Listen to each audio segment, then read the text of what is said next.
If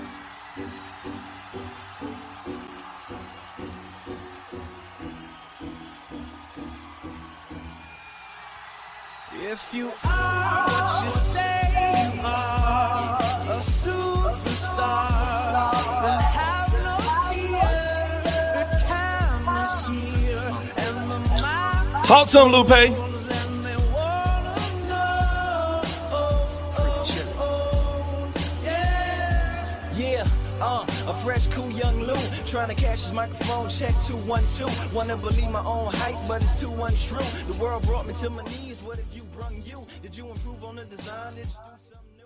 Where your name in on the guest list? Who brung you? Ladies and gentlemen, welcome to Talk Spicy. I'm Coach Gene Clemens, brought to you by Riptide Media Network. Make sure that you go and download that 102.9 The Game app. You can get that on your Apple and or Google Play Store.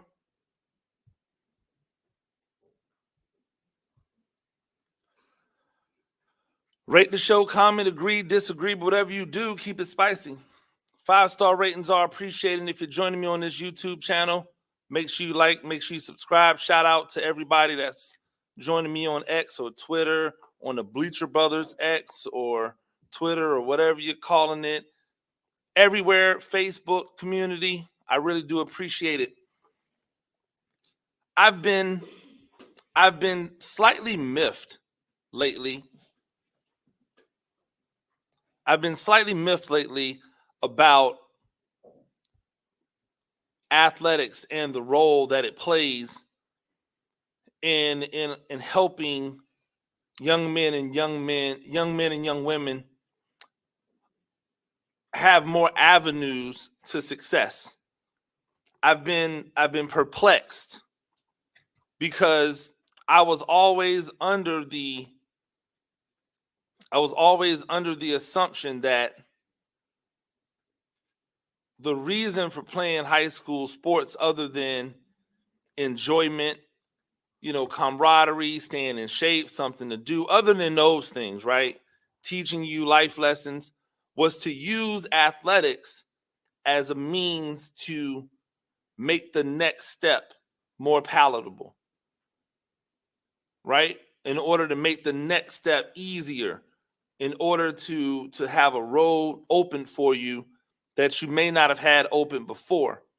And so it's interesting to me to watch athletes who are really, really good not either be led in a direction that makes the most sense for their talent, or who know that they are not as good in a certain sport as they want to be, that they know that there's a cap on what they're able to achieve at that sport, and yet are not open to doing or putting in the resources that they do in that one sport to the other sport that would actually yield them the fruits of their labor. There are, in where I live at, there are, before I go there, let me rewind, because I've told this story before. I am, in my brain, in my heart, a basketball player, right? In my brain, in my heart, I'm a hooper. I think basketball was my best sport. I think the game different. I operate in the game different. I really believe that my aptitude level for basketball was higher than any other sport that I played, and I played a lot of sports. But I'm 6'4". And when I was in high school, I had the chance to go to a lot of really big camps, like really big, like exposure recruiting camps. And it was really interesting when I went to these camps, what would happen. So at my school, because we didn't have a lot of tall people, I played the 4. This was back when they were still given designations, but I played the 4 more like you would see the 4 played today. right? But I played the 4, and I guarded whomever the big man was from the other team. That's how I operated. And I remember in my junior year, my head coach, Coach Himes, God rest the dead, he said to me, "Hey, our best lineup would be you playing the 2." Because that year we had gotten some taller players. It made it possible for me to play a position that would be more advantageous for me to play in the game of basketball, because at the next level, we all know, size matters, right? So he said the best lineup for us would be you playing the 2. But if I did that, then I would have nothing coming off the bench. So I want to bring you off the bench. And I remember we had gotten a couple recruits in, right? Not a couple transfers in. This tall 6'5" dude from a private school had come in to play the 3. This tall, long, athletic 6'6", 6'7" guy had come in to play, down the post, which allowed me to play more of a facilitator role, which I was really good at. So he says, "I'm gonna bring you off the bench." Lo and behold, we were going through the year. We got to Christmas, and the transfer private school kid that came in wasn't working out. Head case, not as good. You just had to put me in. Like, I had to be in there more. And so I got inserted into the lineup as a 3. We went on to win our first district championship that season. We came back the next season, won the district championship again with me playing the 3. But again, I am not the prototypical size, and I did not have the skill set for the position that I would have been asked to play in college. So I also played football. And in football, a 6'4", 190-pound wide receiver looks infinitely better than a 6'4", 190-pound power forward in basketball, small forward in basketball. I didn't have shooting skills to the level of a 2 guard, and I didn't have ball handling skills that were good enough to play the point. You get where I'm going with this? I could have pursued basketball, and whatever those avenues would have been for me to attack, I could have pursued it. But the smarter thing for me, the thing that was going to open up the most doors, was football. And I didn't go to like a major university to play football, but football has opened up every single door in my life. I was able to go to college in part because football made it palatable.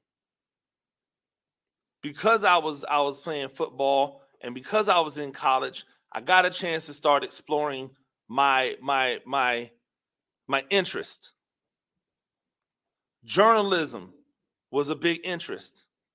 Theater was a big interest. And so as a result, I began to pursue those things. It is only because of football and my knowledge of football that I have been able to have a foothold in mass media for as long as I've had a foothold in mass media. I write, but most of the times that I write about sports, I'm writing about football. And I'm usually writing about football analysis, analyzing players, analyzing plays, analyzing teams, analyzing what coaches should do. Why? Because that's where people feel my expertise lies. I've had a chance to call collegiate football games. So when you pop on that ESPN production this fall and you're watching an HBCU football game, there's a chance you might see me And if you see me there, then you know what time it is. So it is everything that I've done because I chose the avenue that opened up more doors for me has allowed me to achieve things that I would have probably never achieved had I gone down the road of just what I loved, right? Or what I thought I was good at. I say all that to say there are a lot of players that are walking around here thinking that they're football players when they really should be running track, or they really should be wrestling, or they really should be playing another sport. There's a lot of basketball players, especially because this is the sport that you see it the most in, is in basketball. There are a lot of basketball players who are operating underneath the guys that they're going to be basketball players. But you and I both know this ain't the case. Basketball is extremely tough to break into. I'm going to give you the example I was going to give you earlier. I live in a city where basketball is king. I live in a city where basketball is king, even though in the 4 years that I've been here, there's only been one player who signed a major Division I scholarship to go and play basketball. Like, hear me again. Basketball is king in this city. I live in Savannah, and in the city of Savannah, basketball is what everybody talks about. Basketball is what moves the needle. Yet, in my 4 years in Savannah, I've only ever seen one basketball player. One. Two, if you count, and I should, so this is my apologies. Two, if you count men's and women's, I've only seen two sign Division I scholarships. One went to Georgetown. I haven't heard about him since. The other went to North Florida. She's doing decently. I don't think either one of them is going to the NBA or the WNBA. However, in that same time, there have been countless amounts of Division I football players come through this city.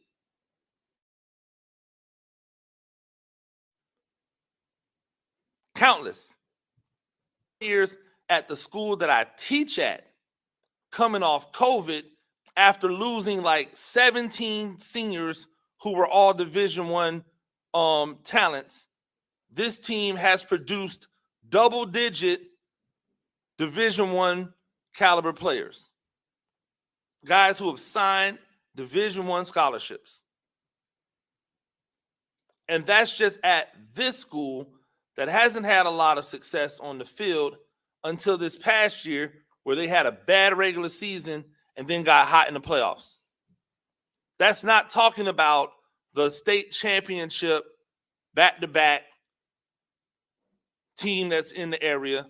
That's not talking about two other private schools in the area that produce Division I talent. One of them currently has the number one player in the 2026 class, I believe, in the nation. Everything in this city points to you should pour more into football. Everything in this city says, hey, players who think you're really good, you should probably be playing football, and yet they don't. This city has a ton of talent, like a ton of just athletic talent. The track and field here should be phenomenal, and it's really good, but it should be phenomenal. There are two guys, There are 3 guys in the area that all high jump 6'6" plus. There are 3 guys in the area. Only one of them is slated to go to college on a track and field scholarship. I believe he's going to Kennesaw State. The other 2 both think they're basketball players.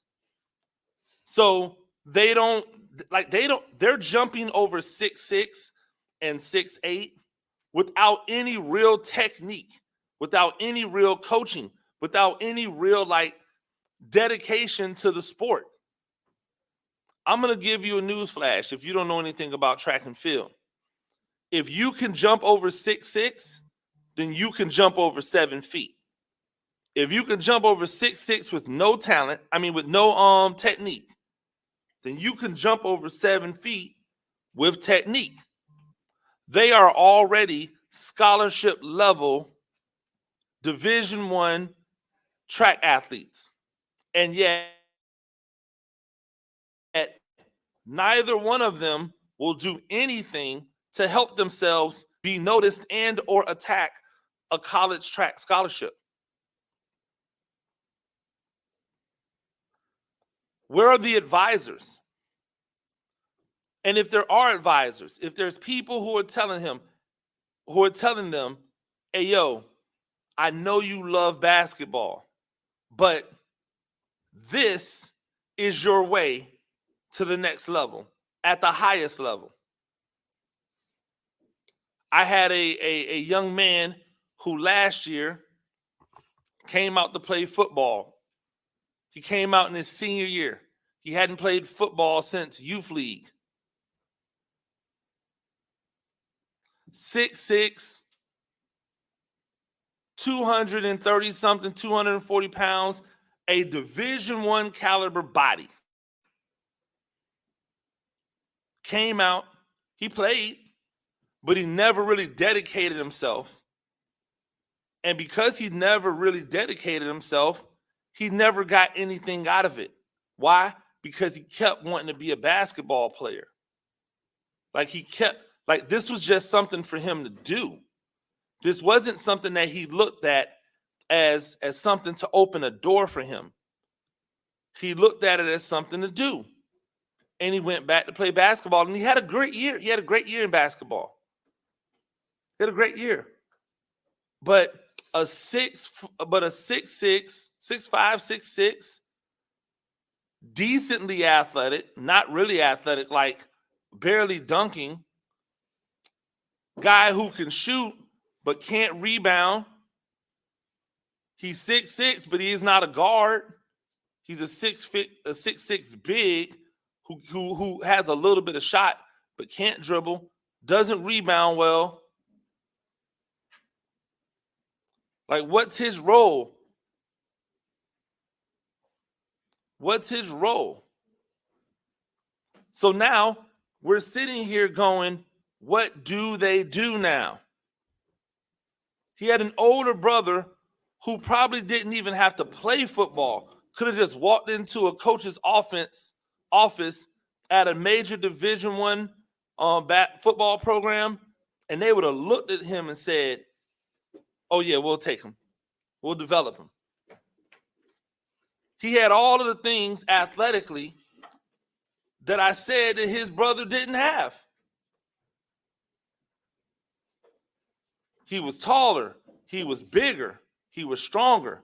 He was more explosive. He was all of those things.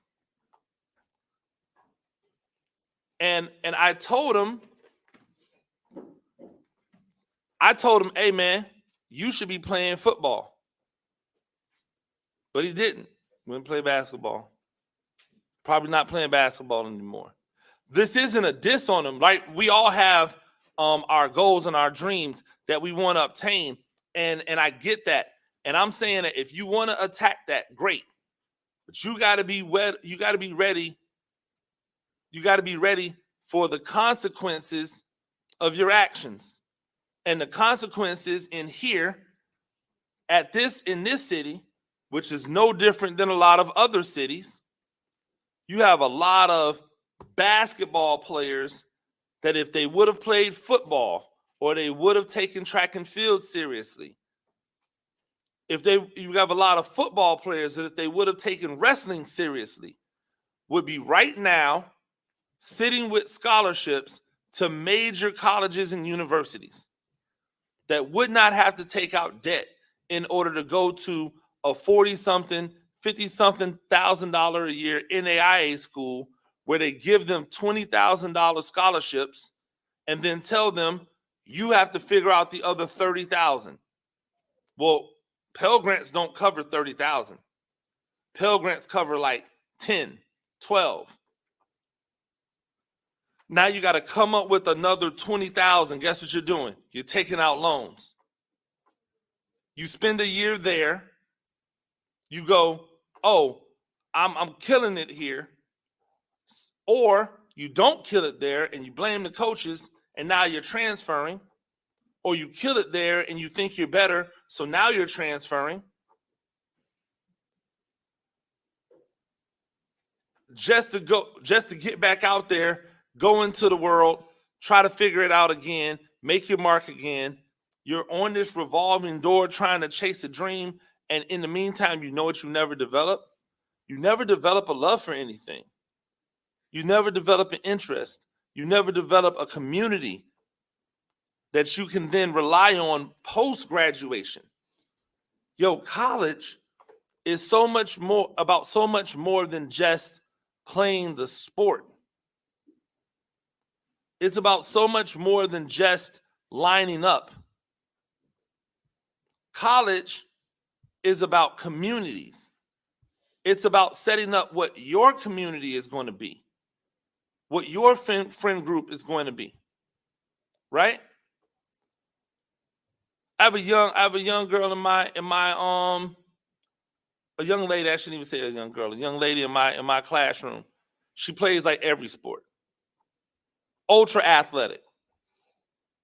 Like really, really athletic. Unfortunately, God didn't bless her with any height. Right? Like probably pound for pound, male or female, the best athlete in this area.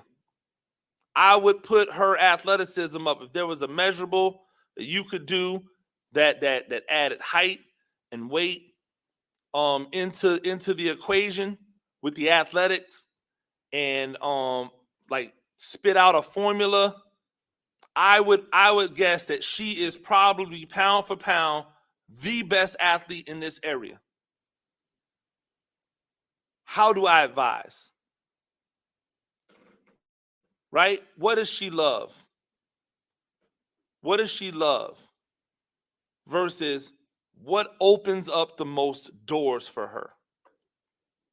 And for me, I want everybody to pursue what they love.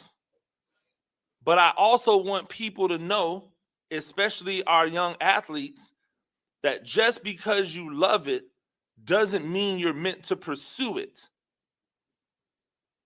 Right? I love art. I love art. I love drawing. I'm fascinated by it. As a kid, I used to try to draw. It's not my greatest gift. My brain is there, but my execution isn't. So I love it from afar. I don't pursue it because it's not mine to pursue.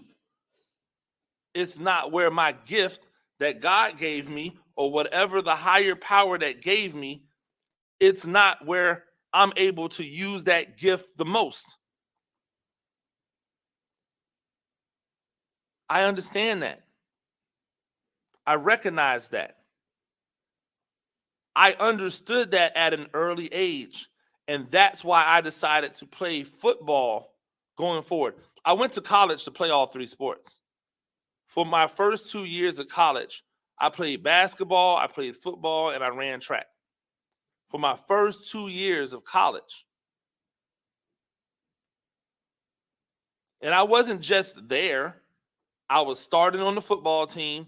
I was starting on the basketball team, and I was an active and valuable member of the track team. I wasn't just doing them.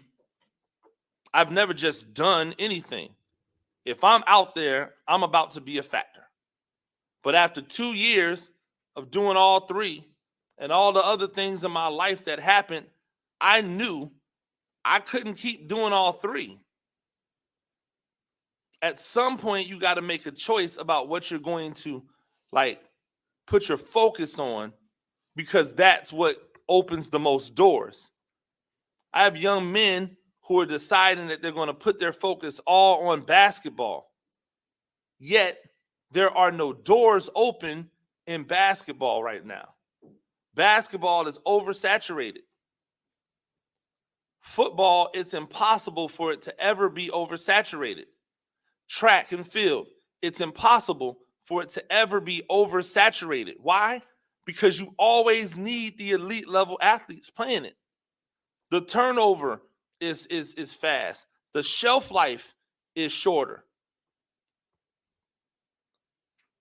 But because of the nature of basketball, those otherworldly talents are coming in young and they're staying until they're super old. LeBron came into the league at 18 years old. He's about to be 40. He's still there. They just got eliminated in 5 games from the Denver Nuggets, but every one of those games were hella competitive. It could have went either way. In the game that they just lost, he had a 30-point triple-double. He's about to be 40. Michael Porter Jr. has seemingly been in the league forever. He's 25 years old. He's been in the league for 6 years. He's 25 years old. That means by the time he's 30, he would have been in the league for 11 years. And he's still going to steal money for another 5 years, most likely, after that. The game has changed, it's saturated, and it's backing up. We have to do a better job as mentors, as coaches, as teachers, as parents to help guide our players, our young men and women down a path that opens the most doors for them, and not just the path that we feel they want to do. Sometimes we have to be the conscience that they don't have. That's why we can't be bothered to try to be their friends. We have to be the adults, the father figures, the big homie, the grandma, the mama. We can't be the homegirl. We can't be the homeboy, because we're going to have to say some things that they're not going to like. We'll take a quick break. When we come back, I'll be talking to Emory Hunt of Football Game Plan, talking about a little sneak peek into 2025 and the 2024 college football season. A lot of people out here telling us that there's no quarterbacks. We're going to tell you why they're wrong. Stay tuned. This is Talk Spicy on the Riptide Media Network. Right now, our country feels divided, but there's a place where people are coming together. I gotta tell you, I was nervous to talk to someone so different than me. Me too, but I'm glad we are. Love Has No Labels and One Small Step are helping people with different political views, beliefs, and life experiences come together through conversation, and it feels good. Wow, your story is so... Interesting? Yeah. When people actually sit down, talk, and listen to one another, they can break down boundaries and connect as human beings. At lovehasnolabels.com/onesmallstep, you can listen to amazing, life-changing conversations and find simple tools to start a conversation of your own. I know one thing. This conversation gives me hope. It gives me a lot of hope, too. Take a step toward bringing our country and your community together by having the courage to start a conversation at lovehasnolabels.com/onesmallstep. A message from StoryCorps, Love Has No Labels, and the Ad Council. People do some pretty cool things in their 40s and 50s. Why should saving for retirement be any different? I mean, they go back to college, learn new instruments, start skateboarding. Whoa! Okay, maybe that one's not for everybody, but saving for retirement is. With aceyourretirement.org, you can get on track with your retirement savings no matter your age. Just have a 3-minute chat with Avo, the friendly digital retirement coach from AARP. You'll get personalized recommendations based on your input that are easy to understand and work with your lifestyle. It's quick, easy, and free. Plus, it's sponsored by AARP, so you know they got your back. Gnarly move, Dad. Thanks, sweetie. So wherever you are in your retirement savings journey, head to aceyourretirement.org and start chatting with Avo today. That's aceyourretirement.org. A message from AARP and the Ad Council. This is the story of a very special woman. In a matter of seconds, she turned herself into a great mathematician or an entrepreneur. Her knowledge was limitless and still is. She could also make monsters disappear, especially those that lurked in the shadows under the bed. Once, this woman put back together a teenage girl's broken heart, which had been shattered in 1,000 pieces, just by giving her a bear hug. She masqueraded as a regular person at work, but as a superhero at home. Everyone knows her as Gabriella. I still call her Mom. Your hero needs you now, and AARP is here to help. Find the care guides you need to help, complete with tips and resources at aarp.org/caregiving. A public service announcement brought to you by AARP and the Ad Council. Ladies and gentlemen, welcome back to Talk Spicy. Coach Gene Clemens here as always. Make sure that you get that 102.9, the game app. Download that on the Google Play stores or iTunes or wherever you get your apps from. Shout out to Riptide Media Networks and the Bleacher Brothers Network for adding this to one of their streams going on. Really do appreciate it. Appreciate the reach as we continue to give the masses what they want from 4 to 6 every day, well, at least Monday through Friday. I'm joined right now by a good friend of mine. His first time he's been on this iteration of the show, but definitely won't be the last. We'll be chopping it up on a regular basis. One of the best people in the game to do it. One of the hardest working people in football media, whether it is analysis, whether it is color commentary, whether it is player evaluations. He does it all. Just dropped, or not just dropped, but now out right now and able to be purchased on the PDF copy. That means you can pay for it and get it right now. That is the 2024 football game plan draft guide. I am joined by Emory Hunt, Mr. Day 3 himself, the czar of the playbook. My guy, Emory, it is a pleasure to have you. What's good, Gene? Glad to be on the show, man. Absolutely. I want to start with this. How surprised were you when you looked up 15 picks into the NFL draft and went, there's been 6 quarterbacks taken? Like, how surprised were you? And what do you think that did as a ripple effect of the rest of the draft? Very surprised, because now you put these guys in situations where you're expecting 5 of the 6 to start. But like I said the other day, it wouldn't surprise me to see Penix start the season, because we still don't know how healthy Cousins is, coming off of an Achilles injury that he tore 9 weeks after Aaron Rodgers tore his, and he's 36 years old, and he's not the most mobile guy.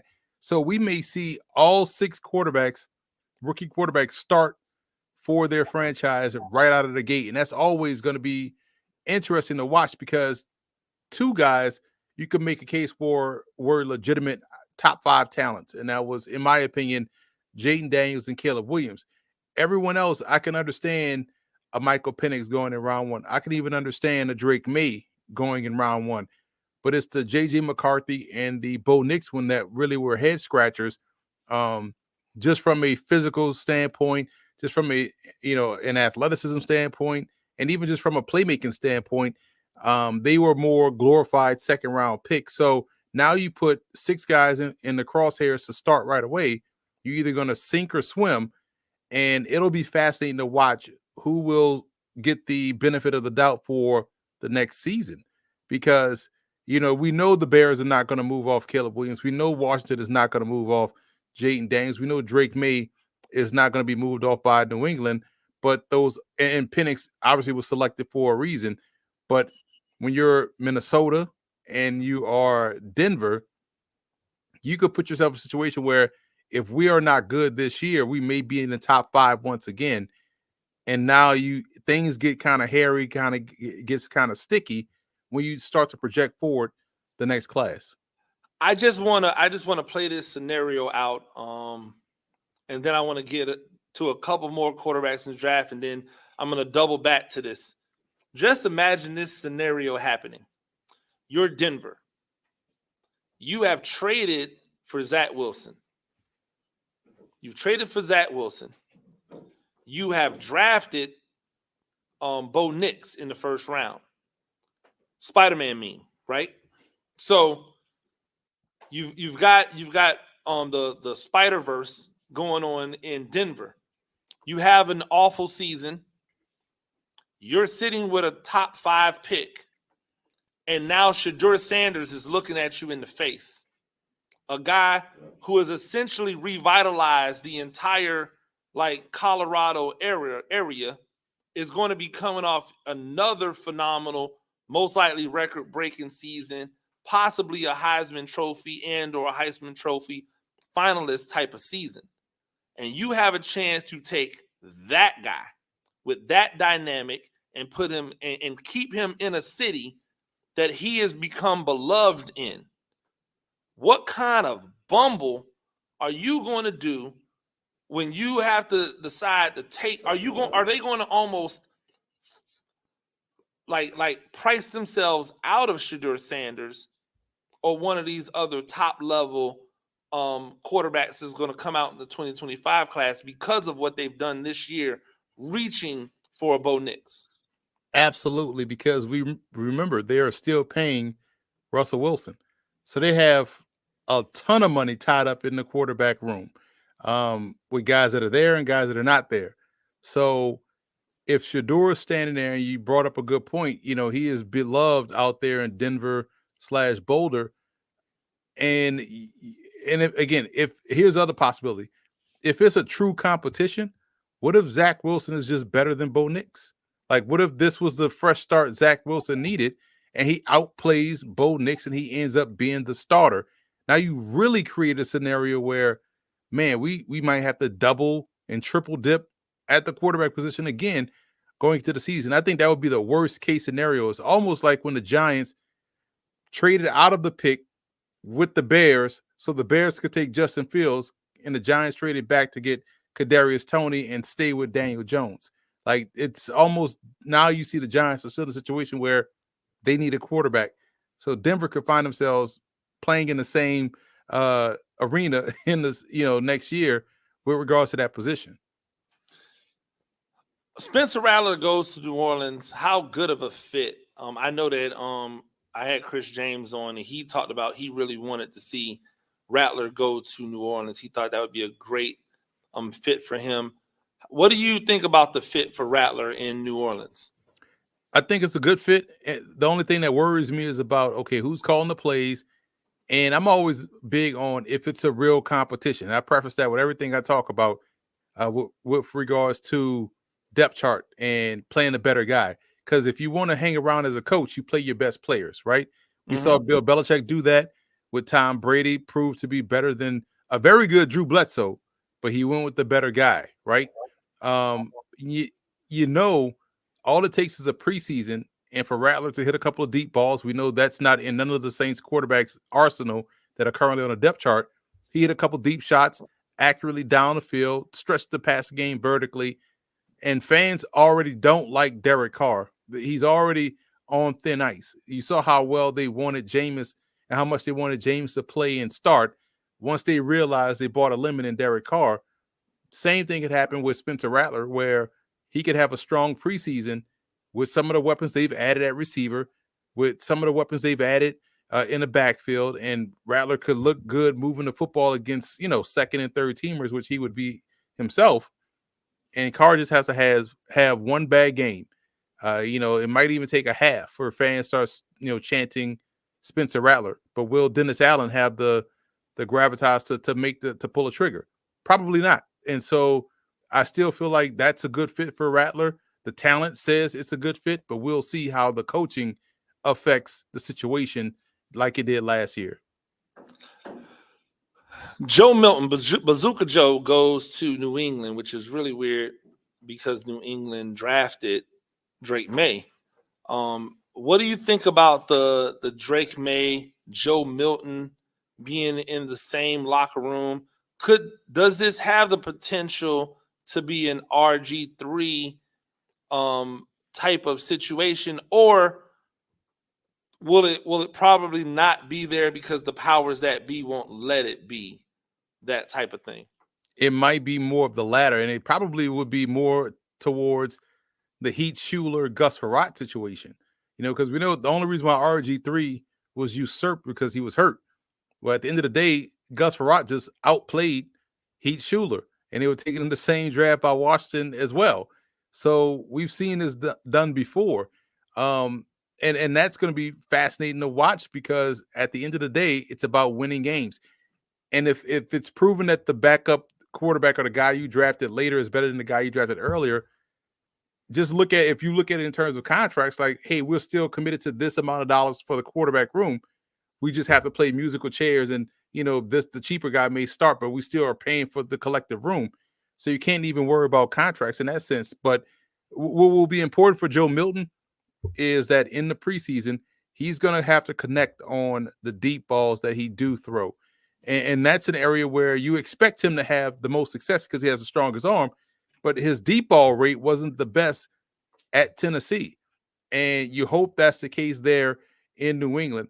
And he has to improve on his lower body mechanics. If that improves and you tie that in with the accuracy going deeper down the field, they could create a situation where Milton will look fantastic in a preseason. But again, it's about if you're opening up to a true competition, and if you are, really honest with yourself and saying, hey, yeah, we drafted this guy at third, but this guy we drafted later just flat out outplays the guy.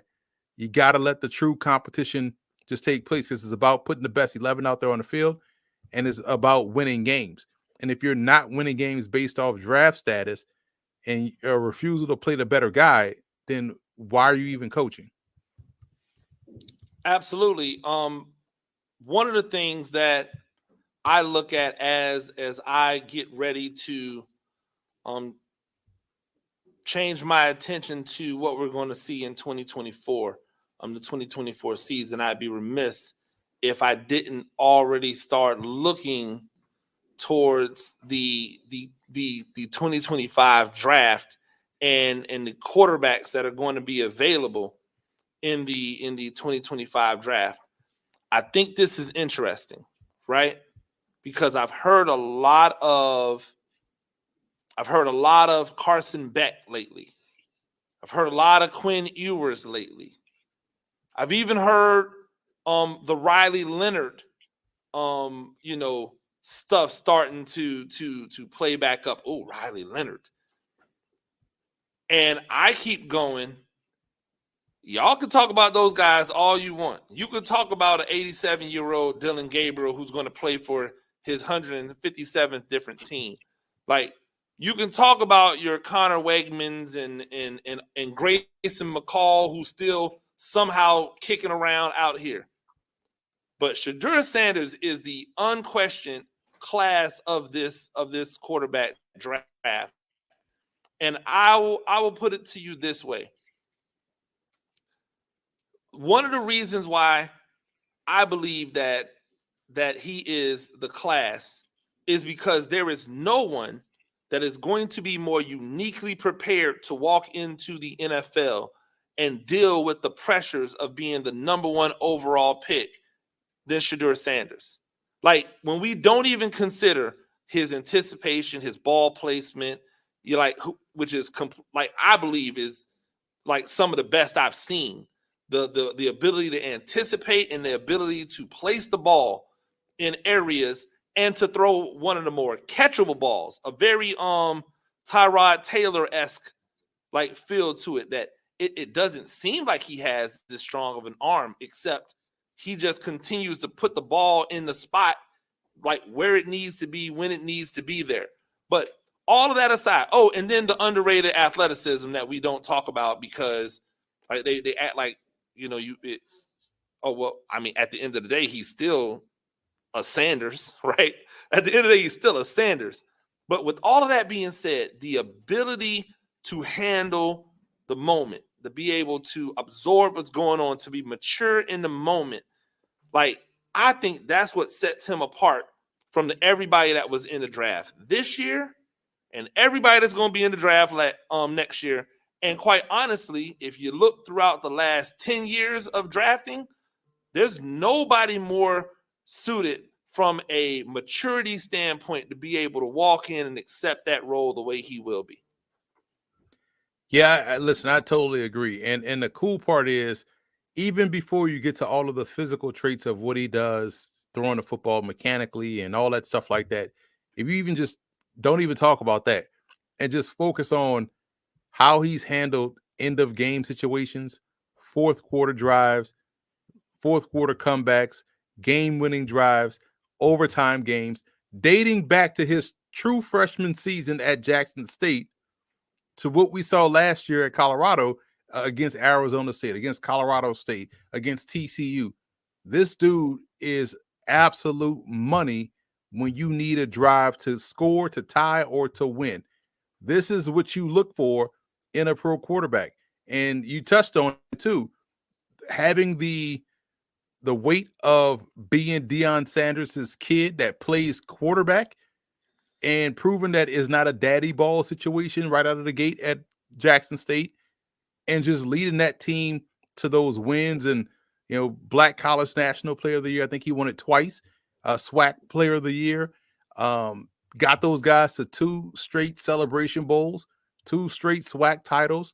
Now, granted, some people may say, well, they had the best team in the SWAC, but they still had to win those games and play those games, right? And they probably should have beaten UL Monroe too that year. Then you go to Colorado, and all you heard was everyone talk bad about him, and this is big boy football. This is Power 5. He can't do what he did at Jackson State.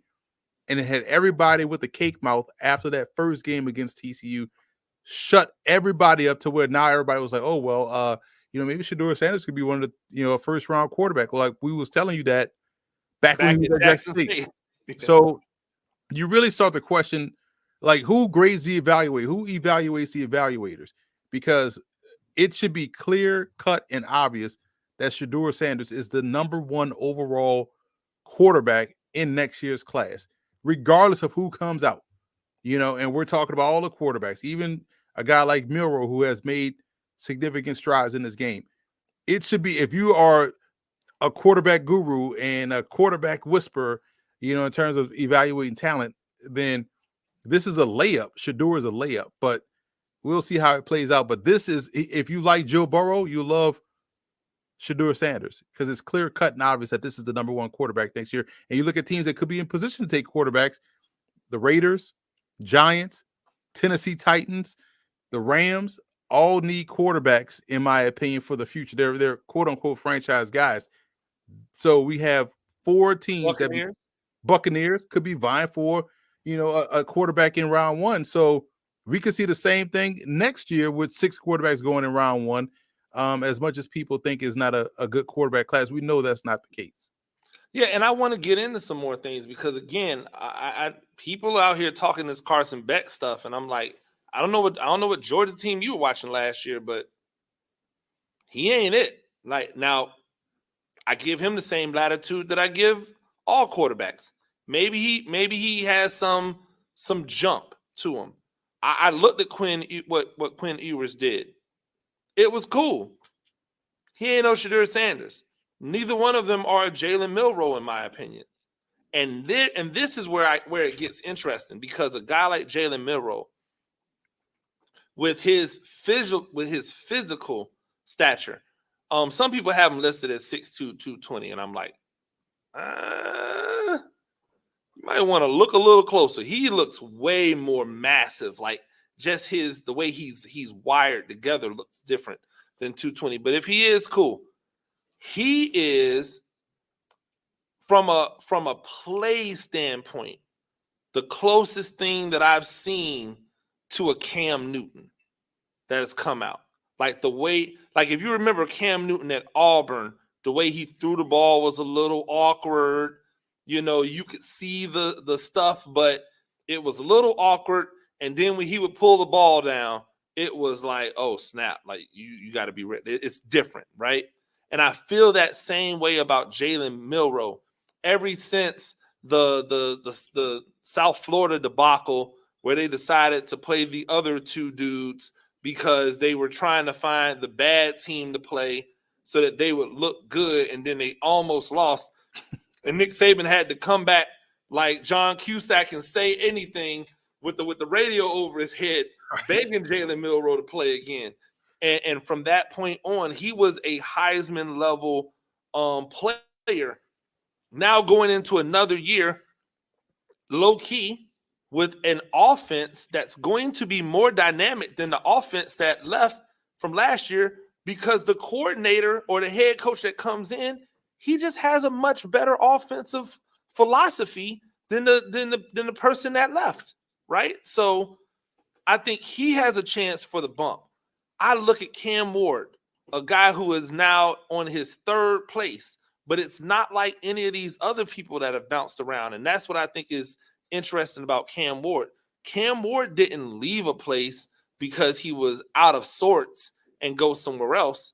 He left the place to upgrade, right? So he left Incarnate Word and upgraded. Oh, no, I'm sorry, not Incarnate Word. Yeah, Incarnate Word. Sorry, yeah. Mm-hmm. He left Incarnate Word and upgraded to Washington State. Then he left Washington State to upgrade to Miami. And so if he's able to duplicate what he did at Incarnate Word and at Washington State at Miami, how can you deny him, right? In 3 different systems, he's been able to perform at a high level.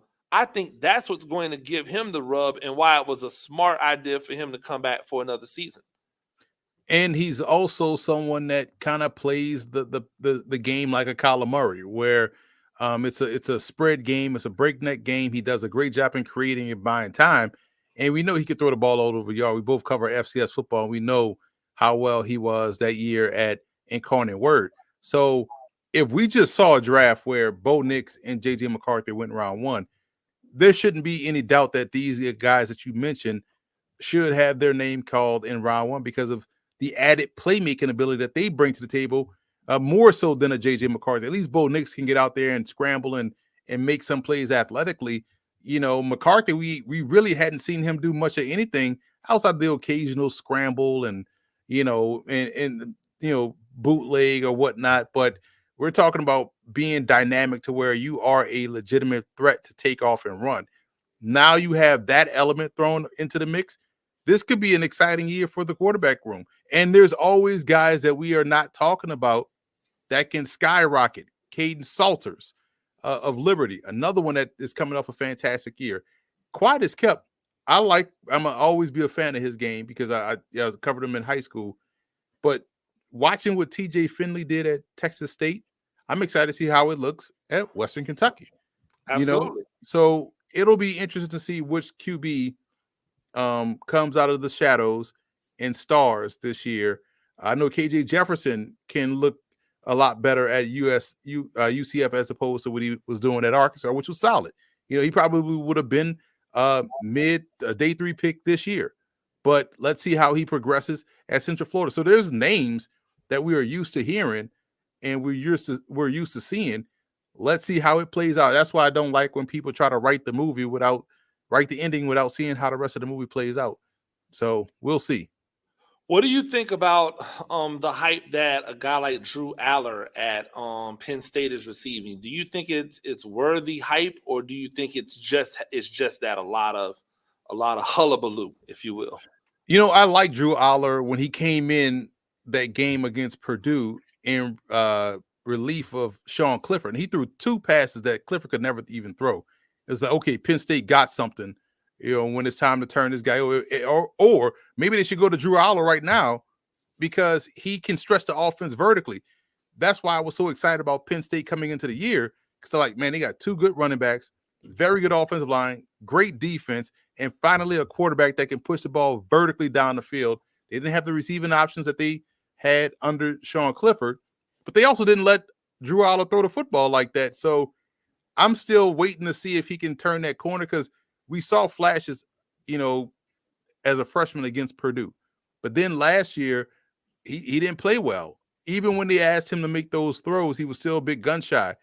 And maybe that's just Penn State's MO, but I'm still waiting to see if what we saw initially against Purdue is something that was still there in his frame. So I get the upside potential, but coming off what he did last year, we're going to have to see it this year in order for him to take that jump. Emory, I always appreciate it, man. Emory Hunt of CBS Sports and FootballGamePlan.com. Make sure that if you have not, you follow him at FBall Game Plan. Make sure that you subscribe to the Football Game Plan YouTube channel. Make sure that you are going out and getting that 2024 draft guide. Remember that guide is not just good for the NFL. It's good for the UFL. It's good for Arena that has popped back off. Like you've seen Arena back up again. You're going to see a lot of those names in there. It's good for the European League and everywhere else you can be. Emory, I really do appreciate it. Always a pleasure, man. Love the show, and I'm a loyal listener as well. I appreciate it. Hey, when we come back from break, we're going to be joined by Turron Davenport of the Tennessee Titans beat for ESPN. Don't go anywhere. This is Talk Spicy on the Riptide Media Network. Adopt US Kids presents What to Expect When You're Expecting. A teenager. Learning the lingo. Today I'm going to help parents translate teen slang. Now, when a teen says something is on fleek, it's exactly like saying, that's rad. It simply means that something is awesome or cool. Another one is totes. It's exactly like saying, totally, just shorter. As in, I totes love going to the mall with Becca. Another word you might hear is jelly. Jelly is a shorter, better way to say jealous. As in, Chloe, I am like so jelly of your unicorn phone case. You don't have to speak teen to be a perfect parent. Thousands of teens in foster care will think you're, rad, just the same. To learn more, visit adoptuskids.org. A public service announcement brought to you by the U.S. Department of Health and Human Services, Adopt U.S. Kids, and the Ad Council. This is the story of a very special woman.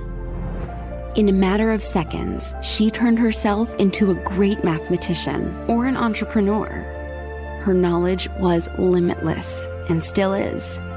She could also make monsters disappear, especially those that lurked in the shadows under the bed.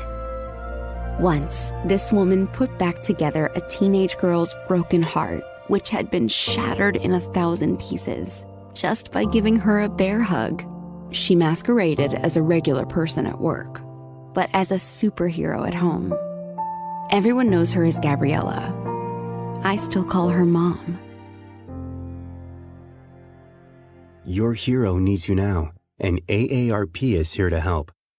Find the care guides you need to help, complete with tips and resources at aarp.org/caregiving.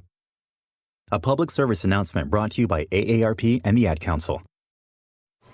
Hey, Dad, your prescription will be ready in just a minute. Hey, Dad, your laundry will be ready in just a minute. Dad, your lunch will be ready in just a minute. Hey, honey, why don't you take a minute? When you help care for a loved one, you give them as much time as you can, making sure they're safe and comfortable. But it's just as important that you take some time for yourself. At AARP, we can help with information and useful tips on how you can maintain a healthy life balance, care for your own physical and mental well-being, and manage the challenges of caring for a loved one. Because the better care you take of yourself, the better care you can provide for your loved one. Thanks, Dad. Thank you. You're there for them. We're here for you. Find free care guides to support you and your loved one at aarp.org/caregiving. That's aarp.org/caregiving. A public service announcement brought to you by AARP and the Ad Council. Ladies and gentlemen, welcome back to Talk Spicy.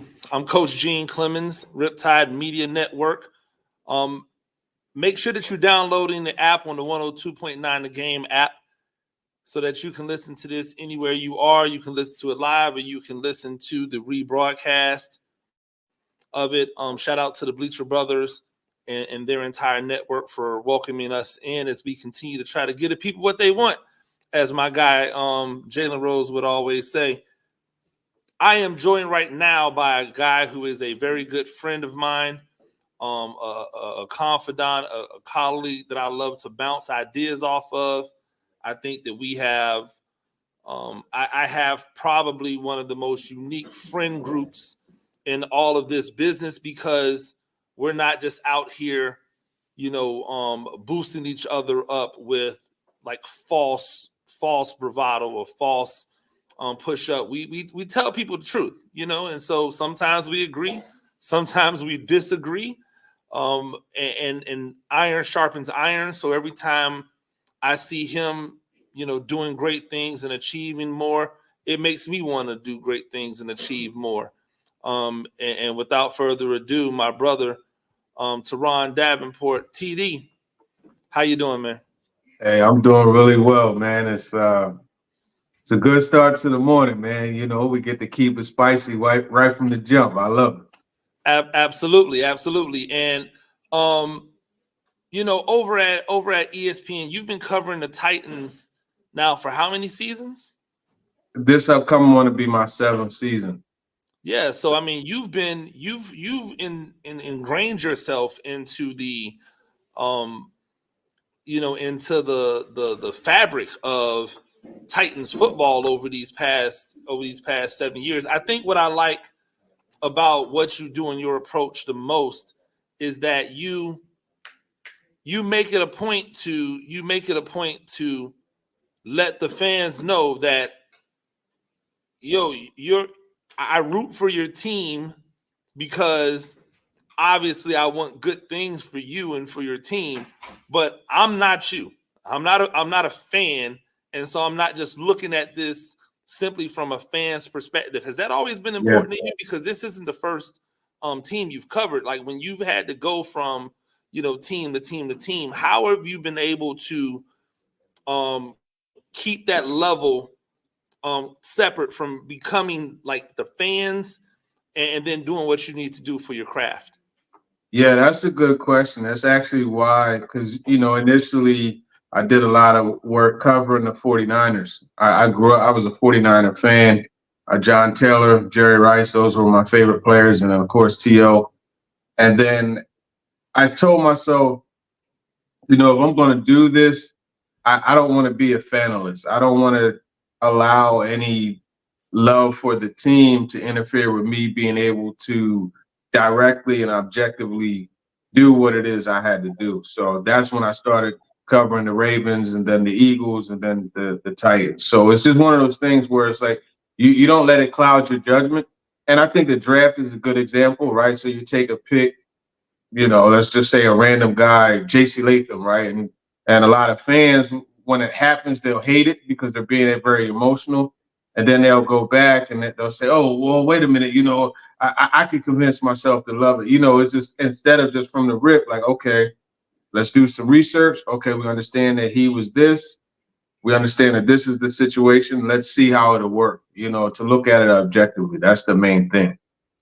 And with that, I really want to go through the Titans, the Titans and what they've done this offseason, especially Rand Carthan and the job that he's done this offseason.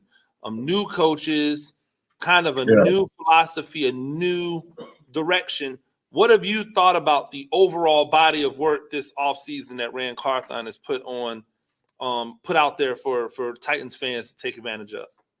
Yeah, I think it starts with the coaching staff, and we actually had conversations about this. I'm really big on Brian Callahan. I think, and all along the whole time they had the search, I felt that he was the best guy.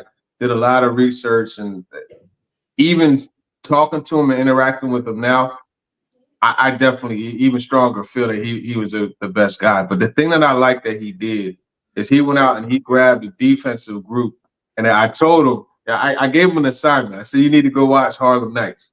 So like that's your defensive staff, man. It's all black, and it's just like different characters. It's dope to mix. Start with Denard Wilson. You got Tracy Rocker. You got Frank Bush. You got Steve Jackson. Chris Harris is. Yeah, that staff, like I would love to be in the room with that defensive staff because there's no way that you play for those guys and not get energy, man. And I'm thinking about it now and smiling. So you got that, and then you turn around and you look at what they did. Calvin Ridley, I think, is a very underrated player. He's a dog. A lot of people are saying that he's 29, so he doesn't have much left. Is that a third? He's a baller. Then you turn around, you look at L'Jarius Sneed. And he's one of the funnest corners to watch. And it's one of those things where he's another guy. And it's a compliment that I give a corner. And it's that I'll tell a corner, if they're those feisty ones that's always in your pocket, those types, I always tell them, I say, if you and I practice together, we'll fight every day. And Sneed is that one. You know what I mean? So you look at that. Can't underestimate the addition of Lloyd Cushenberry, what they did. And then the draft, I think Rand has done a great job with just bringing in, they kind of set themselves with a motto, you know what I mean? Where it's just like, you want to have dogs. And I think each of the guys, the premier guys that they got, they're dogs. And then you add Sweat. It's funny, I was talking to Rand, and this was when they were going after CJ Gardner-Johnson, right? And he was like, man, every team, like, you have to have one of those types of guys. We can't say what those types of guys are because, we want to keep this clean, but you got to have one of those types of guys. And I think that's what they got in T'Vondre Sweat. So you got that too. So they did a really good job. So you mentioned something, and I want to come back to it because it leads into the first pick of the draft for them. You talked about the additions on the coaching staff. I think the biggest addition for Brian Callahan was bringing along his father, Bill Callahan, one of the most well-respected offensive minds, and more specifically, offensive line coaches that we have in this game. Yeah. It's what gave me a little bit more because I didn't particularly care for the hire. I'm not with all of these. Let's let these guys who were able to sit up under their pops or get a job off their pops' friends and work their way up the ladder, whatever, never really ever having to get it out the mud, now becoming head coaches. But when he brought his pops in, I was like, okay, he knows. And that's the thing is I can't fault anybody for the opportunities that they get, right? I can't fault you when you don't recognize that you've been given, a kind of boost to this thing.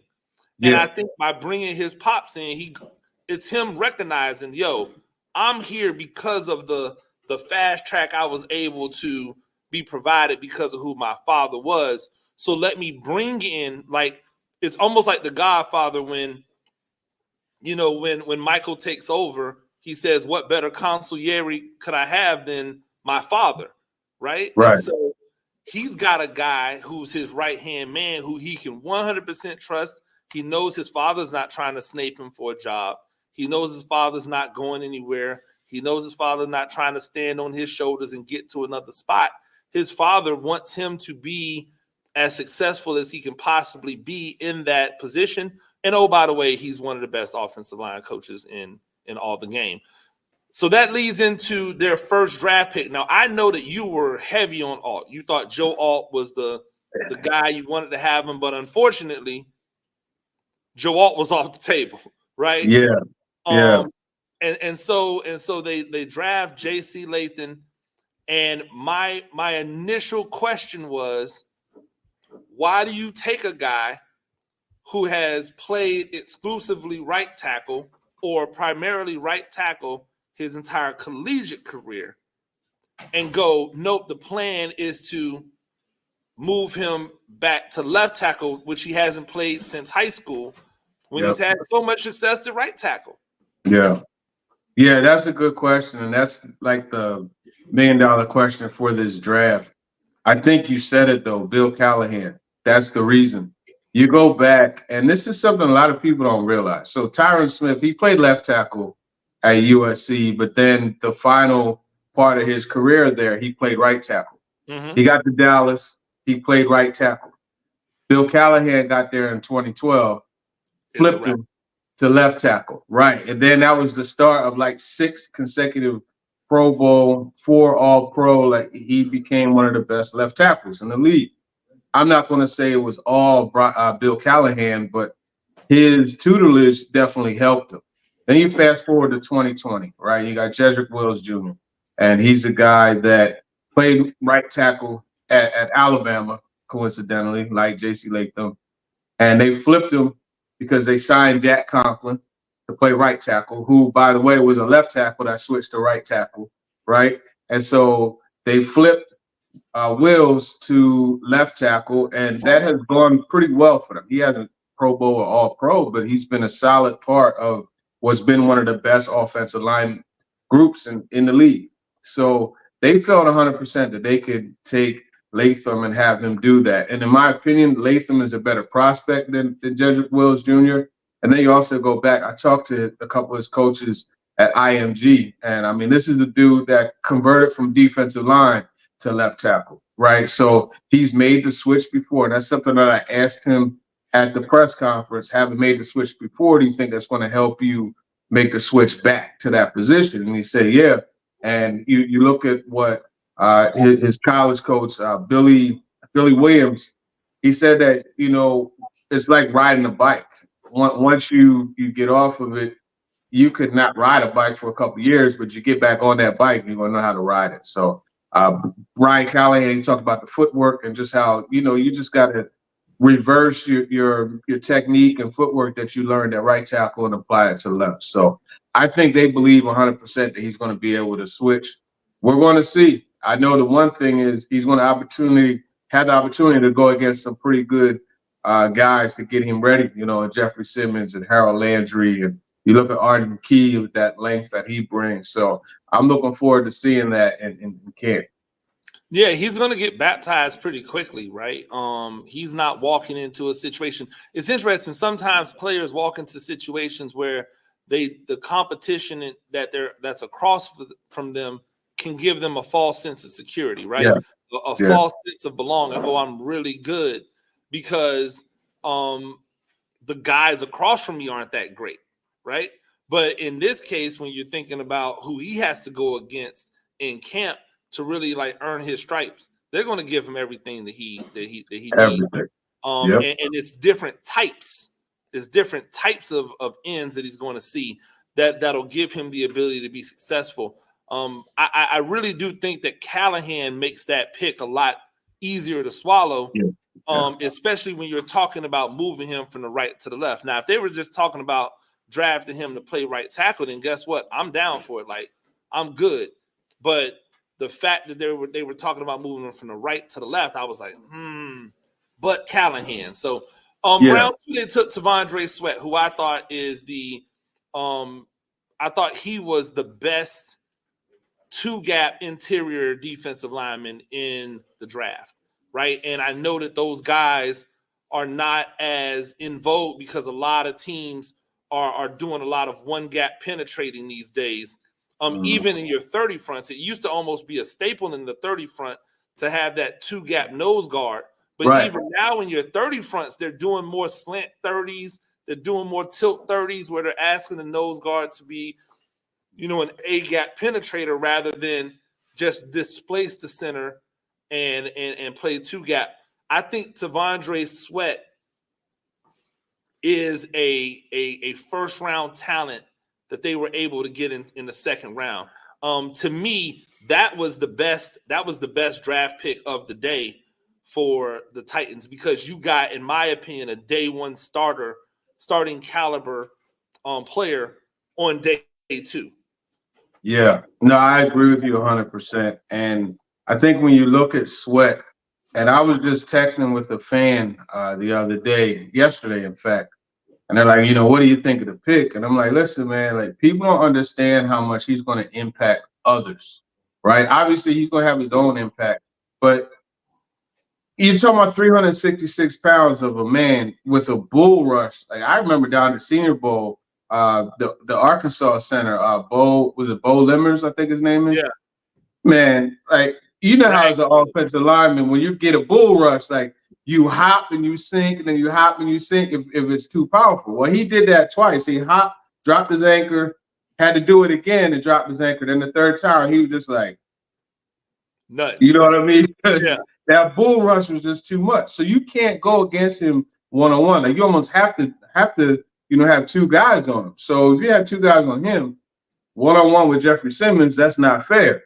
But then you also, as you mentioned, the two-gapping aspect, you got a guy up there that's going to occupy blockers, occupy gaps, and that's going to give Cedric Gray, who I think is their best pick, that's going to give him clean shots. Kenneth Murray, clean shots on the running back. So he makes, just that alone makes them better. And then one of the things Denard Wilson said that really stuck out to me is he wants his pass rushers, if they can't get to the quarterback, you turn from a pass rusher to a pass defender. And you could defend the pass by altering how the quarterback has to function. You ask any of the quarterbacks, Brady, Breeze, Aaron Rodgers, any of them, Mahomes, they'll tell you the thing that they hate the most is that pocket getting pushed back into their face, right? And so now you're impacting, when you're pushing that interior guy back into the quarterback, now they don't want to follow through as much. That throw is going to sail. It's not going to be as accurate. So now you're helping the corners too. So I think Sweat, it's a really good pick. And then again, like we started out with, he's one of those guys. You can't have a bunch of them, but you got to have a few of them on your team, and he's one of those types that you could have. Absolutely.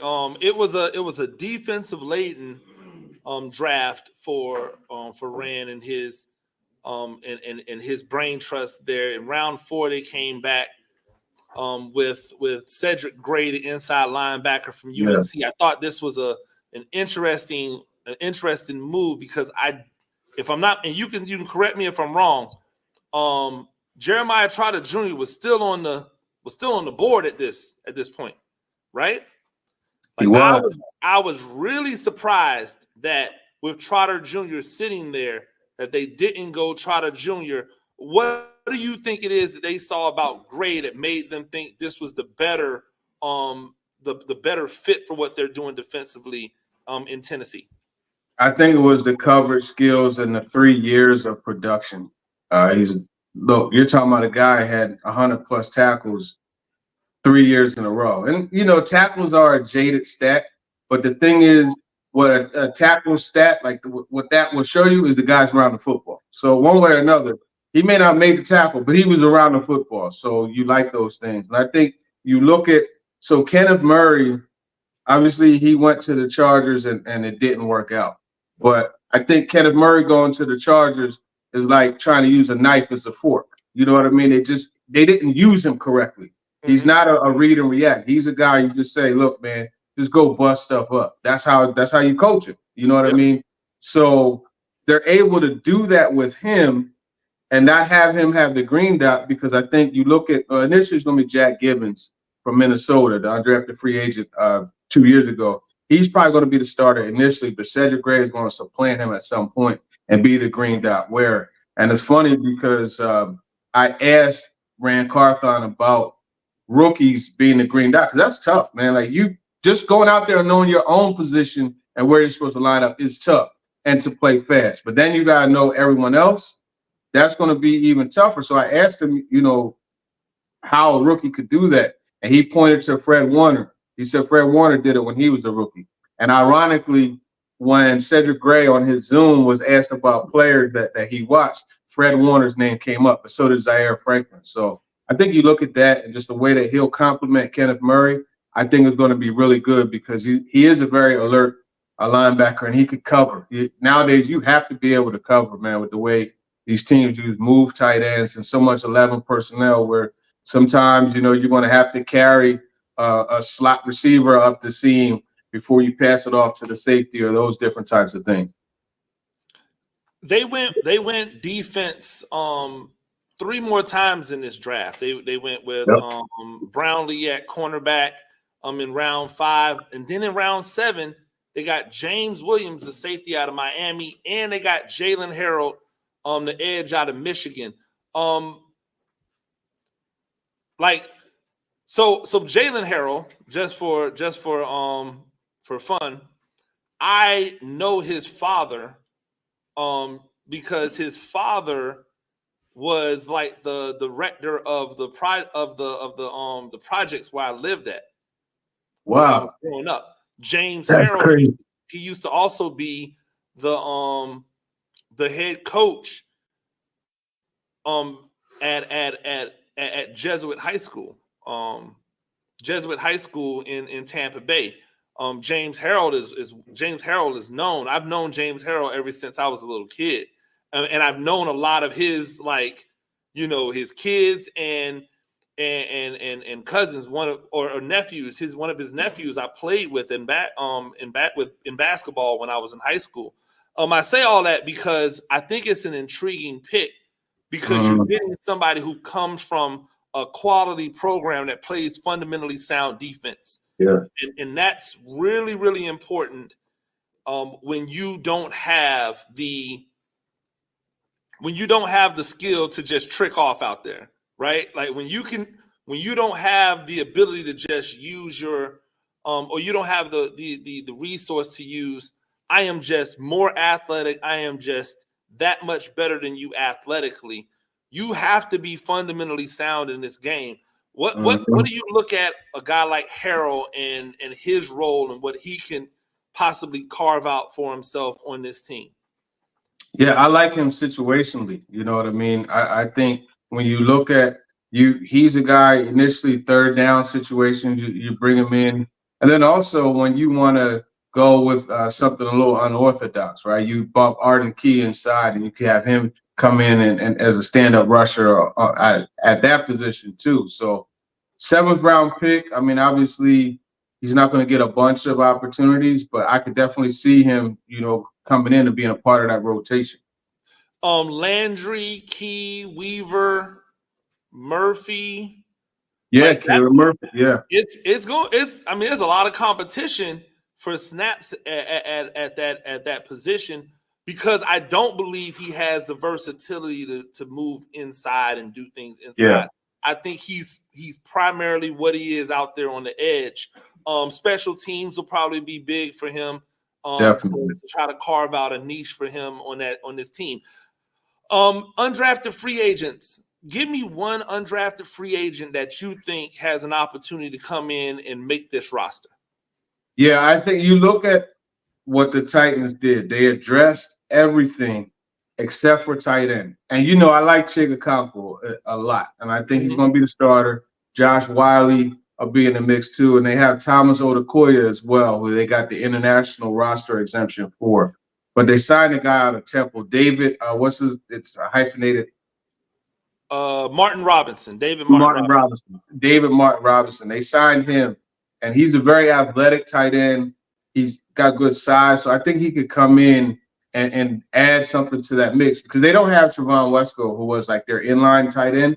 You know what I mean? So they do need to bring somebody in that can replace. So I would say he would be the guy that could make the roster. I was frustrated with them because I wanted them to go after Leonard Taylor out of Miami. And he signed elsewhere. I forget who he signed with, but I was like, Rand, come on, man. Like, come on, you got it. He's another one of those dogs that you could have asked. He's like you said, you can't have too many of them in there, but you need them, right? Yeah, exactly.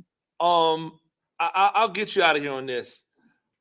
You have become not just known for your writing, and I want to applaud you because I've been watching you right now for the better part of 10 years. And I love how you've carved out your voice, and I always, I always talk about having a voice, having something that is specific, that is unique, that when someone reads it, they go, this is this person, right? Like I look at it and go, if I went to an AI and said, write me an article in the voice of this, they should be able to fashion an article that sounds something like you. I believe that you have carved out a very unique voice, and with it has become has been a persona. Like when you show up at the stadium, you're there to be seen, right? Like you ain't out there just wearing some sweatpants and a t-shirt or wearing some khakis and a polo. Like you come fitted. You and our friend Emory Hunt. Yeah, man. Well-dressed people in all. I'm not putting myself in that category, even though I know how to throw it on. But you and Emory Hunt, what's the difference between how you bring your style and what he does? Because I feel like you both have high-level style, but it's two completely different types of style. What's the difference, would you say, between your style and a guy like Emory's? I think the biggest difference is I never wear suits. I always have a jacket and pants that they match up, but I feel like wearing a suit is cheating. Like I think you got to be more creative to do sport coat and slacks. But what I noticed with Emory, what he's starting to do, like he had that canary yellow on for the draft and was stinging him, and the mint green he had on, he's starting to branch out into more colors. And that's he it. stole the mint green from me. Like he thinks he's slick. He thinks he's slick. I had the mint green, and I'm calling him out because he's gonna be on the show. He's gonna be on he was on the show earlier. And I didn't call him out on it like right then, but I'm definitely gonna call him out on it. Like he stole the mint green. I was rocking the mint green, and then all of a sudden he had a mint green. But you're right. I think I would call your style more of athletic chic, right? Like you do a good job of mixing the athletic elements. Like I'll see you with the hoodie, with the a hoodie with the blazer on, which is one of my favorite staples. I haven't found a way to pull it off in the booth yet, but when I do, it's coming. But like the hoodie with the blazer, rocking the slacks with the blazer, but then with some sneakers on, right? Yeah. Like, you keep a little athletic in it. Like let them know I could still like pull up on you if I need to. But I think both of those styles, you're right. To a certain extent, the suit is cheating, but I think it takes style to be able to consistently pull off a suit where it doesn't get old. Right. And then see the thing that Emory does really well is the coordinating pieces. You know what I mean? And even in some cases the lining. Like I've seen him with a couple of liners, but I like the way, and it's you could always buy a set like tie and handkerchief, but he doesn't do that. You know what I mean? The pocket square is a different color to the tie, and the shirt pops. He does a good job of doing that. Yeah, he does a really good job of peacocking on the suit for sure. Yeah, like, he definitely makes it work. TD, man, I appreciate the time. Tell everybody where they can follow you. Tell them what you got coming down. Don't forget, especially if you got access to it, Talking with TD, man. Y'all got to check him out. He's over there spitting that knowledge. Tell everybody where they can find you. Yeah, no, you could definitely Talking with TD on Spotify, Google Podcasts, iTunes, anywhere like that. We have a weekly show. It drops on Wednesdays, so definitely check that out. You could also check me out, ESPN.com. You click on NFL and then teams, and then there's a Titans page. So there's at least during the offseason, there's one post a week. It goes up to 2 during the season. And then we got the X's and O's, something that I know you specialize in. And you made me want to do that. You know what I mean? So we got Whiteboard Wednesday. Whiteboard Wednesdays, baby. Yeah, during the season. So you could check all that out. Absolutely.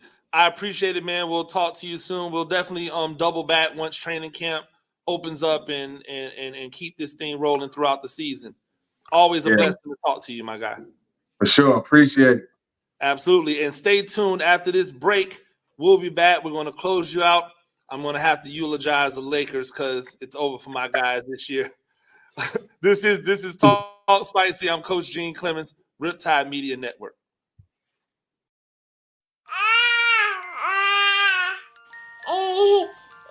To some people, the sound of a baby babbling doesn't mean much. But that's not necessarily true. By 6 months, they're combining vowels and consonants.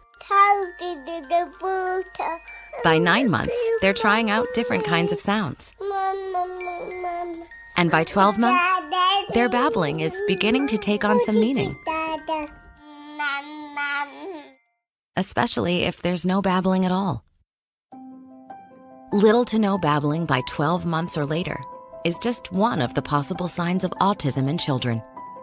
Early screening and intervention can make a lifetime of difference and unlock a world of possibilities. Take the first step at autismspeaks.org. A public service announcement brought to you by Autism Speaks and the Ad Council. The following is made possible by Dad. Why was the basketball court all wet? Because the players kept dribbling all over it. The dad joke. Corny, grown-worthy, but also one of the simplest ways to share a moment with your kids. Why do you have to be careful when it's raining cats and dogs? Because you might step in a poodle. And kids that spend more time with their dads grow up to be smarter, more successful. Can I tell you a cat joke? Just kidding. And with any luck, funnier adults. Why didn't the skeleton go to the dance? Because he didn't have anybody to go with. Dad jokes rule. So take a moment to make a moment and give your kid a laugh. It's as easy as going to fatherhood.gov. Brought to you by the U.S. Department of Health and Human Services and the Ad Council. That's really funny. Okay, men, this is your time. Maybe you didn't choose this, but you're here now. You're gonna go out there and be an all-star caregiver. It's up to you. So what are you gonna do? You're gonna go grocery shopping, cook, clean, be there emotionally and physically. You gotta dig deeper.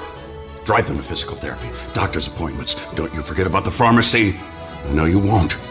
Because that's what caregivers do. Don't give up. Don't ever give up.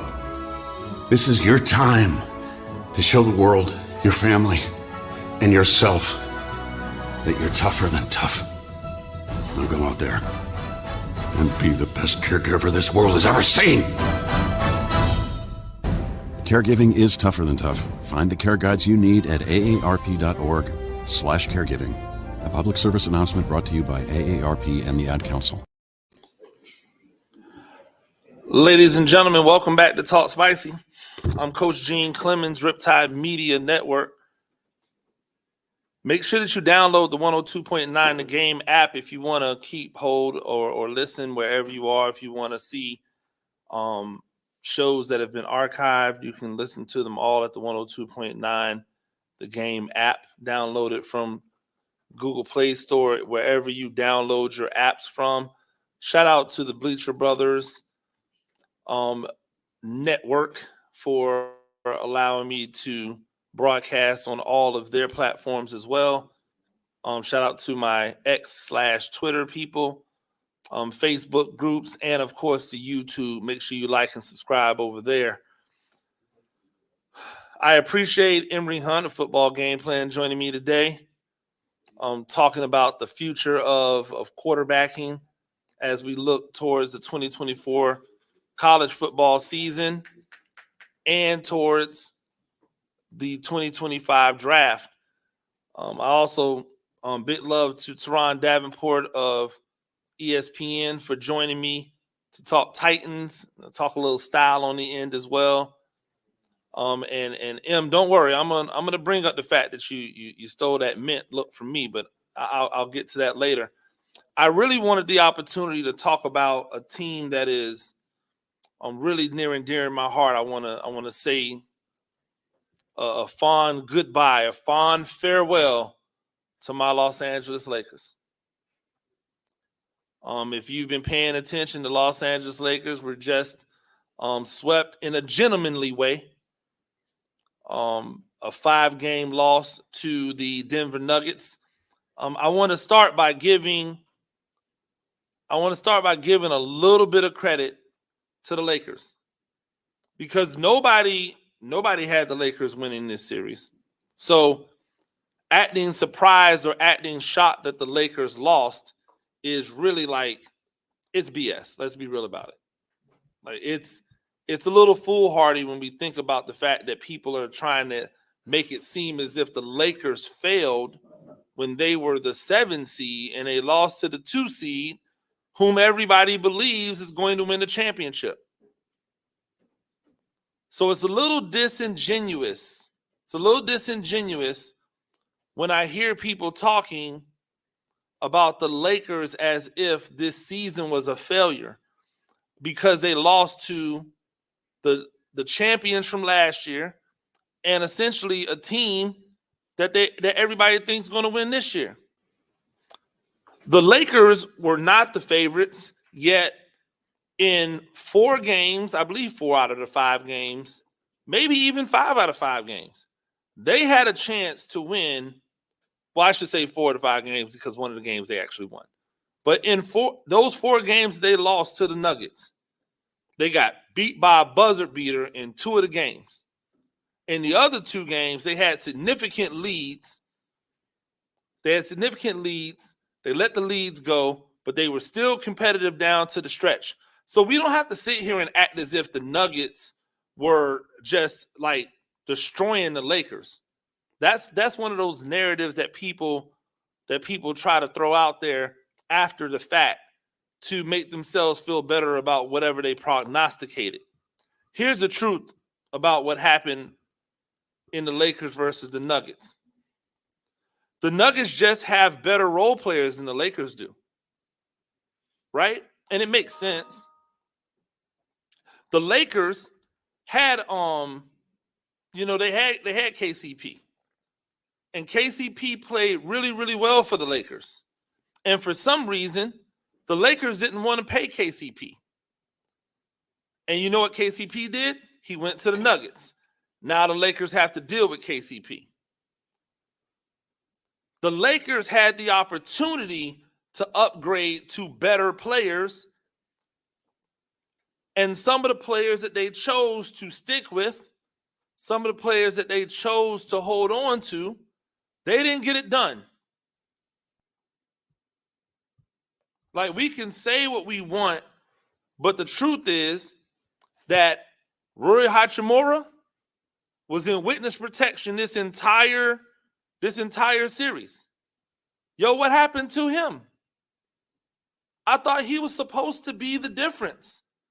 Defensively, he has all this talent. Offensively, he should change the math, right? That's what we were told. That's what we were led to believe when the Lakers acquired Rui Hachimura. But judging by the fact that every single plus points every single game, I don't know if Rui Hachimura was actually doing anything worth a damn in this series.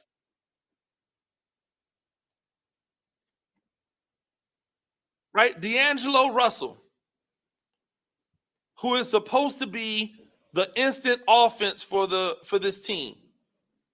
He's supposed to be the guy who changes the math because he's a dude who can put up 40. He's a dude who can shoot the lights out. He's a dude who can get hot. But he's a dude who's always been streaky.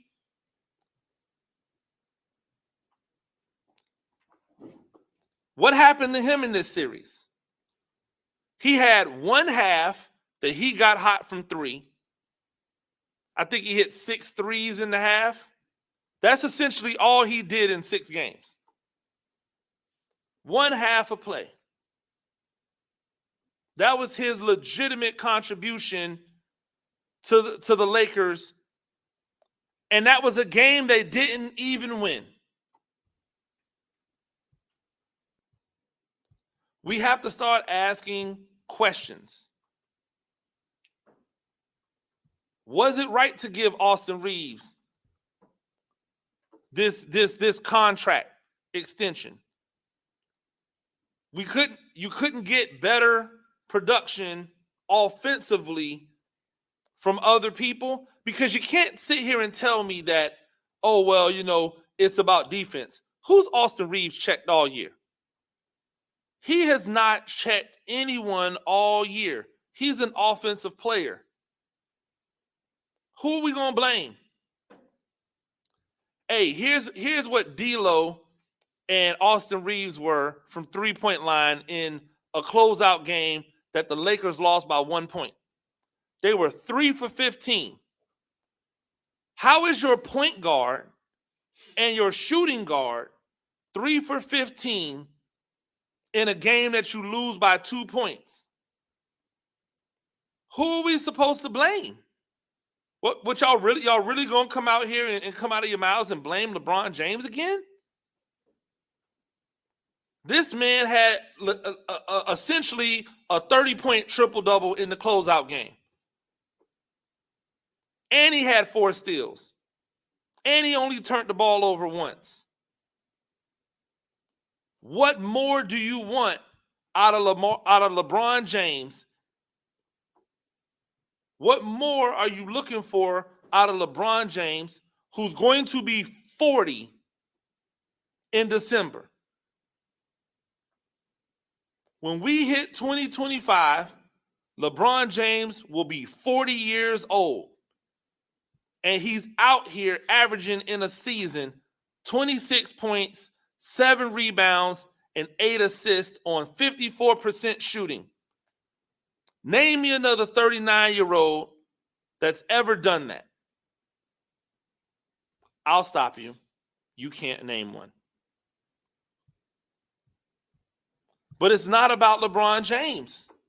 It can't be. Say what you want about Anthony Davis, but Anthony Davis showed up in this series. Even in this game, which probably was his lesser work because he didn't shoot as much, this man had 17 points and 15 rebounds. Like, what else? Hey, listen, if D'Angelo Russell ain't going to score 20-plus points, then what is he getting paid for? Because that's where the market inefficiency is at. It's in the guards. You want to know why the Denver Nuggets are able to beat the Lakers? Because their guard is named Jamal Murray. And Jamal Murray is better than D'Angelo Russell and Austin Reeves combined. His production is their production combined. You don't think this goes on Austin Reeves? You don't think this goes on D'Angelo Russell? You don't think Hachimura is responsible for this? You want to lay this on the feet of LeBron and AD? Go right ahead. Cool. I'm going to give the people who also get paid a lot of money a lot of responsibility for this. Check this out. Can anybody tell me how many points a game D'Angelo Russell averaged in the regular season? I'll stop you. It's 18 points. Can anybody tell me how many points D'Angelo Russell averaged in this Denver Nuggets series? 14 points. 14 points. That means that if he just averages what he normally averaged in the regular season, in the postseason, the Lakers win the series. If he just averaged 4 more points, the Lakers win the series. That's how close these margins were in this game. They win both of those games that they lost by a buzzer beater, right? And they probably win game 1. It's a 5-1, it's a 4-1 gentleman sweep Lakers. Anybody know how much Austin Reeves averaged during the regular season? I do. 16 points.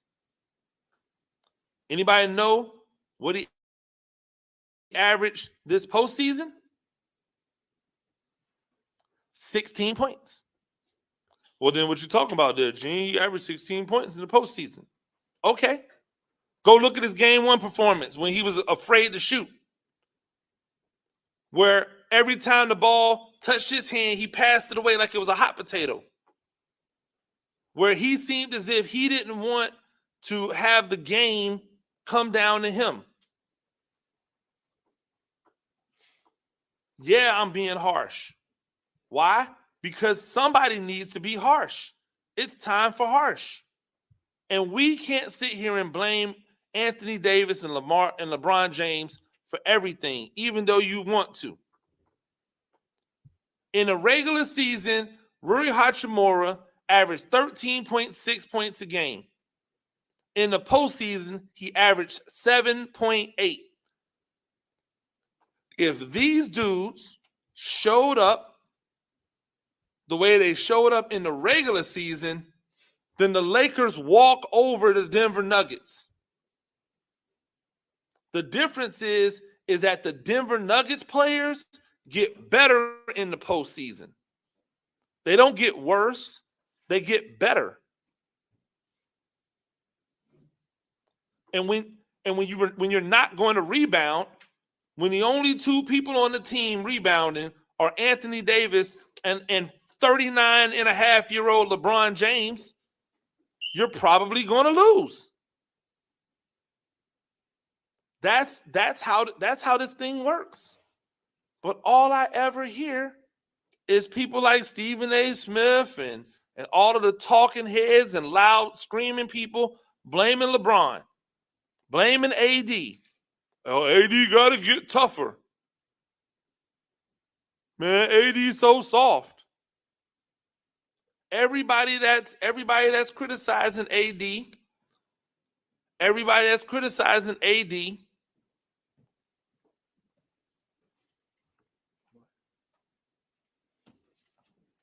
everybody that's criticizing him, they all can't hold his job.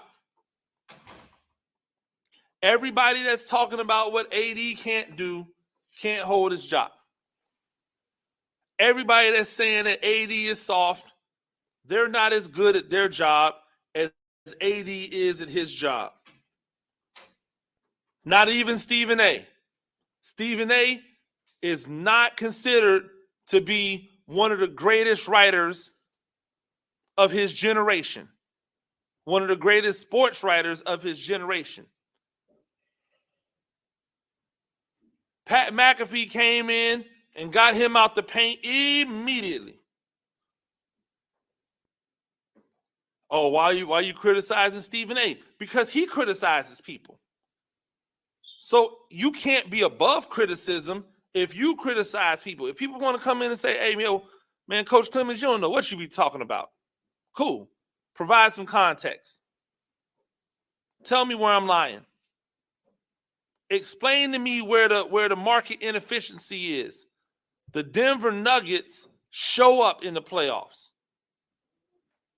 The Los Angeles Lakers, as a team, they don't. They don't. They got Spencer Dinwiddie out there for 14 minutes. That's what you brought him in for? To play 14 minutes in the game? Gabe Vincent, you paid him all that money. He got 9 minutes. 0 for 2. This is a closeout game. You gotta have all the bullets in the gun loaded and ready to shoot. And yet, this is what we get. This is what we are saddled with. LeBron James has to take 21 shots in the closeout game because Austin Reeves and D'Angelo Russell can't hit a three. Anthony Davis and LeBron James have to combine for 24 rebounds because Rui Hachimura can't get rebounds. Because Austin Reeves can't rebound as a shooting guard. LeBron James gets 11 assists because he's the best assist man on the team.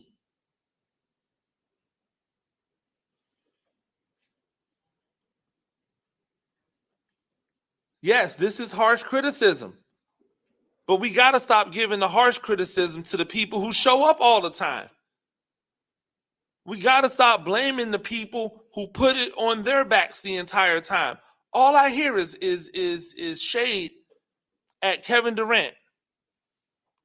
And I keep trying to figure out where are people out here saying, hey, yo, Devin Booker, hey, yo, Bradley Beal, yo, where you at? Like, for all of the hoopla, for all of the BS that we hear, right? The Phoenix Suns were supposed to be a three-headed monster. Devin Booker was the leader in points and assists this year. Devin Booker was supposed to be what Anthony Edwards is. Right?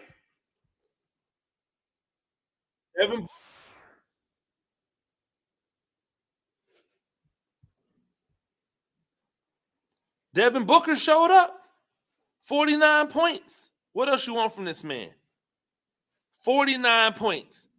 This dude shot 21 free throws in a game and hit 20 of them. Kevin Durant, 33 points. What else do you want from him? Bradley Beal, 9 points. This is supposed to be a big three.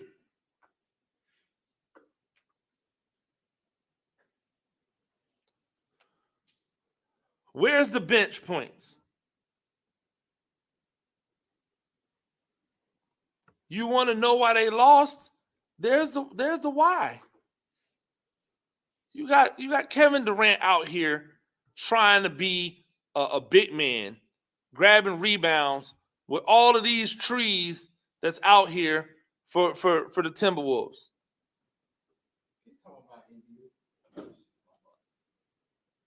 You got him out here trying to hang with all these trees. Minnesota starts 2 legitimate centers. And for the first time in his career, Karl Anthony Towns realizes he's a center. He got hot from 3, so he took 6 of them. I ain't like it. But okay, cool. Because the other 11 were shots that he should have taken. Like, why are we so quick to lob the issues that they're having on KD and on Devin Booker? They're doing their job. Where's everybody else at? Where's everyone else at? Hey, ladies and gentlemen, the stars were the stars. That's what you want, right? The stars to be the stars. The stars were the stars. AD was special. LeBron was special. KD was KD. Devin Booker was Devin Booker. It's the others that have to help you get across that line. That's what Shaq talks about all the time. Yeah, you got to get the others. You know why he calls them the others? Because they don't ever get any of the blame.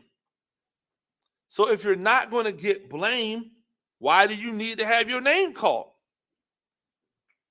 I'm here to say we need to start blaming them.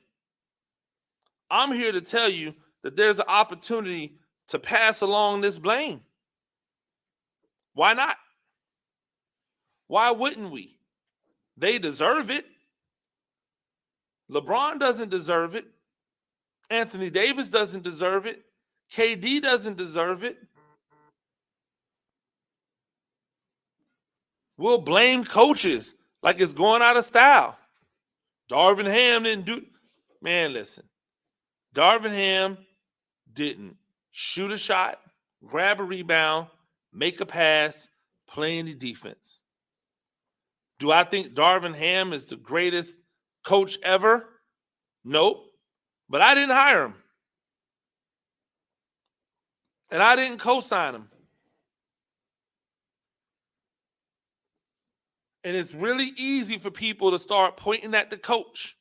Like I said, it's like clockwork. Or it's the coach's fault. It's the coach's fault. Oh, it's the star's fault. No. It's your fault, D'Angelo Russell. It's your fault, Austin Reeves. It's your fault, Rui Hachimura.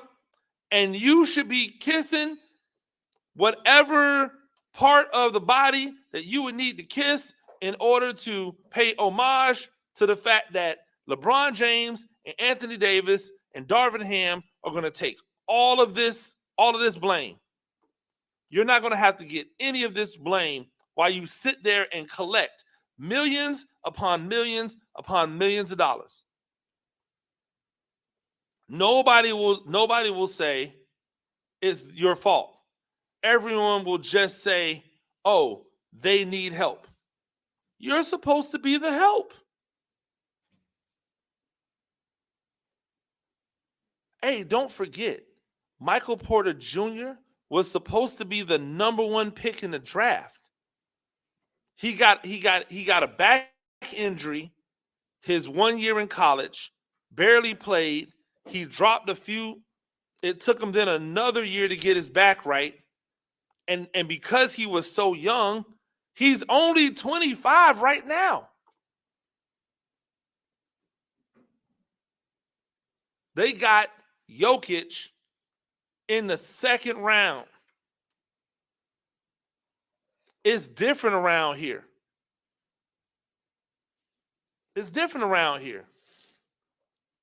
You should understand it. If you don't understand it, then guess what? That's not how your brain works. Okay, cool.